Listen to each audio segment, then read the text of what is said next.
Hi hello everyone welcome to Mapstic media. അപ്പോൾ ഇന്ന് നമ്മൾ ഇവിടെ വന്നിരിക്കുന്നത് ഏവർക്കും പ്രിയങ്കരനായ ഒരു എഴുത്തുകാരനും സംവിധായകനെ പറ്റി സംസാരിക്കാനാണ്. മറ്റാരുമല്ല, ലോഹിതദാസ് അല്ലേ? അതെ. ഇപ്പോൾ ലോഹിതദാസ് വിട പറഞ്ഞിട്ട് 16 വർഷമാവുന്നു. അത് 2009 അദ്ദേഹം വിട പറഞ്ഞത്. ഇപ്പോൾ ലോഹിതദാസിനെ കുറിച്ച് പറയുമ്പോൾ ലോഹിതദാസ് എന്ന് പറയുന്ന എഴുത്തുകാരനും ലോഹിതദാസ് എന്ന് പറയുന്ന സംവിധായകനും ഏറ്റവും ഇഷ്ടപ്പെട്ട ലോഹിതദാസ് സിനിമകൾ ഏതൊക്കെയാ? തനിക്ക് ഇഷ്ടപ്പെട്ട ഒരു 2-3 ലോഹിതദാസ് സിനിമകൾ. തനിയാവർത്തനം, അമരം, കിരീടം, ഇതൊക്കെ ഇങ്ങനെ പറയുകയാണെങ്കിൽ കുറെ പറയാനുണ്ട്, അങ്ങനെ എണ്ണി തീരത്തില്ല. അതായത് ഇപ്പോൾ ലോഹിതദാസ് ശരിക്ക് നാടകത്തിലൂടെയാണ് സിനിമയിൽ വരുന്നത്. ലോഹിതദാസ് തനിയാവർത്തനമാണ് ലോഹിതദാസിന്റെ ആദ്യത്തെ സ്ക്രിപ്റ്റ് എഴുതിയ സിനിമ. അതിന് തന്നെയാണ് ആദ്യത്തെ മികച്ച കഥയ്ക്കുള്ള സ്റ്റേറ്റ് അവാർഡ് ലോഹിതദാസിന് കിട്ടിയത് 87 അപ്പോൾ തനിയാവർത്തനത്തെ കുറിച്ച് പറയുമ്പോൾ അതിൽ മമ്മൂക്കയാണ് ഹീറോ ആയിട്ട് അഭിനയിച്ചത്. അപ്പോൾ അന്ന് മമ്മൂക്ക തിരക്കിട്ട് അഭിനയിച്ചുകൊണ്ടിരിക്കുകയാണ്. എന്നാൽ മമ്മൂക്കയുടെ ഇച്ചിരി മോശമായിട്ട് നിൽക്കുന്ന ഒരു സമയമാണ്. അതായത് ന്യൂഡൽഹിയിലൂടെയാണ് തിരിച്ചു വരിക. അപ്പോൾ ഏകദേശം അന്ന് സിബി മലയിൽ പറഞ്ഞിട്ടുണ്ട്, ഈ ഒരു സിനിമ സംഭവിച്ചപ്പോൾ അതിന്റെ ഷൂട്ടിംഗ് തുടങ്ങി 2-3 ദിവസം കഴിഞ്ഞിട്ടാണ് മമ്മൂക്ക ലൊക്കേഷനിൽ ജോയിൻ ചെയ്യുന്നത്. അപ്പോൾ മമ്മൂക്കയ്ക്ക് ശരിക്കും ആ സ്ക്രിപ്റ്റിനോട് അല്ലെങ്കിൽ ആ ഒരു സിനിമ അത്ര താല്പര്യമില്ല. കാരണം ഇത് ഓടുമായിരിക്കും എന്നുള്ള ഇതിലാണ് നിൽക്കുന്നത്. ആ സമയത്ത് തന്നെ ഫാസിൽ സാറിന്റെ വേറൊരു സിനിമ മണിമുത്തൂരിലെ 1000 ശിവരാത്രികൾ എന്ന് പറഞ്ഞ സിനിമയുടെ ഷൂട്ട് തുടങ്ങുകയും നടക്കുക. അപ്പൊ ആ സിനിമയാണ് നമുക്ക് പ്രതീക്ഷ അർപ്പിച്ചിരുന്നത്.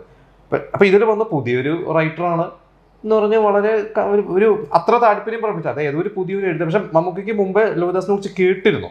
എനിക്ക് തോന്നുന്നു മമ്മൂക്കയുടെ മുമ്പത്തെ വേറെ ഏതോ ഒരു സിനിമയിൽ വേറെ റൈറ്റർ എഴുതിയെന്നോ തിരുത്താനെന്തോ ലോഹിത് സാറിനെ വിളിക്കുകയോ അങ്ങനെ എന്തോ ഒരു പരിചയം ഇവർ തമ്മിലുണ്ട്. അങ്ങനെ ലോഹിതദാസ് അപ്പോൾ നമുക്ക് ലോഹിതദാസിന്റെ അടുത്ത് പോകുന്നു. അതായത് സ്ക്രിപ്റ്റ് ആയിട്ട് റൈറ്ററുടെ അടുത്ത് വരാൻ പറയുന്നു. എന്തോ മമ്മൂക്ക സംസാരിച്ച് ഒരു 10 മിനിറ്റ് കഴിഞ്ഞപ്പോൾ മമ്മൂക്ക വന്ന് സിബി മലയുടെ അടുത്ത് പറഞ്ഞത്, ഇയാൾ ചില്ലറക്കാരനല്ല, എൻ്റെ എല്ലാ ചോദ്യത്തിനും ആളുടെ ഉത്തരവുണ്ടെന്ന്. അതാണ് ഒരു എഴുത്തുകാരൻ.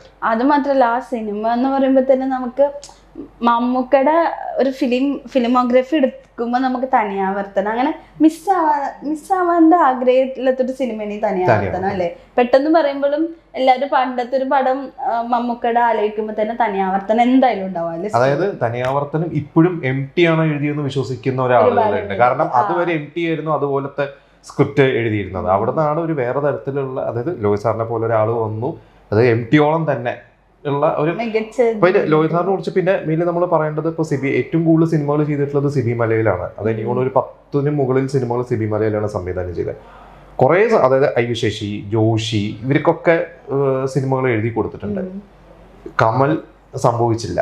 ചക്രം അറിയുമായിരിക്കുമല്ലോ, ചക്രം സിനിമയെ കുറിച്ച്. ചക്രം മോഹൻലാൽ ദിലീപും അഭിനയിക്കാൻ വിദ്യാബാലന്റെ ആദ്യത്തെ സിനിമ ലോഹിത് സാർ എഴുതണമായിരുന്നു, കമൽ ഡയറക്ട് ചെയ്യേണ്ടതായിരുന്നു. പക്ഷെ ആ സിനിമ പകുതിയിൽ വെച്ച് മുടങ്ങിപ്പോയി. പിന്നീട് ലോഹിത് സാർ അത് പൃഥ്വിരാജിനെയൊക്കെ വെച്ച് ചെയ്തു. ലോഹിത് സാറിനെ കുറിച്ച് എടുത്തു പറയേണ്ട ഒരു കാര്യം, പണ്ട ഒരു നിർമ്മാതാവാണെന്ന് തോന്നുന്നു, ഞാൻ മറന്നുപോയി, ആരോ ഒരാൾ എഴുതിയിരുന്നു. അതായത് ലോഹിതദാസ് എന്ന് പറയുന്ന ഒരു വ്യക്തി എല്ലാവരുടെയും ഒരു രക്ഷകനാണ്. അതായത് ഒരു ഫീൽഡ് ഔട്ട് ആവുക അല്ലെങ്കിൽ പരാജയപ്പെട്ട് നിൽക്കുന്ന ഒരു സംവിധായകൻ, പുതിയതായിട്ട് സംവിധാനം ചെയ്യാൻ ഉദ്ദേശിക്കുന്ന ഒരു അസോസിയേറ്റ് ഡയറക്ടർ, അതായത് സ്വതന്ത്ര സംവിധായകനാവാൻ ആഗ്രഹിക്കുന്ന ഒരു അസോസിയേറ്റ് ഡയറക്ടർ, അല്ലെങ്കിൽ ഒരു ഇത്തിരി ക്ഷീണത്തിൽ നിൽക്കുന്ന ഒരു നിർമ്മാതാവ്. ആ നിർമ്മാതാവിനെ ഒന്ന് രക്ഷപ്പെടാനായിട്ട് ഒരു ഓണത്തിനോ വിഷുവിനോ ഒരു സിനിമ ചെയ്യണം. അല്ലെങ്കിൽ ഒരു താരമൂല്യം ഒന്ന് ഡൗൺ ആയി നിൽക്കുന്ന, അല്ലെങ്കിൽ ഒരു ഹിറ്റ്, അല്ലെങ്കിൽ ഒരു മികച്ചൊരു കഥാപാത്രം ആവശ്യപ്പെടും അത് വേണമെന്ന് ആഗ്രഹിക്കുന്ന ഒരു നടൻ, ഇവർക്കൊക്കെ ഒരു രക്ഷകനായിരുന്നു ലോഹിതദാസ്. ആ സ്ക്രിപ്റ്റിന്റെ ഒരു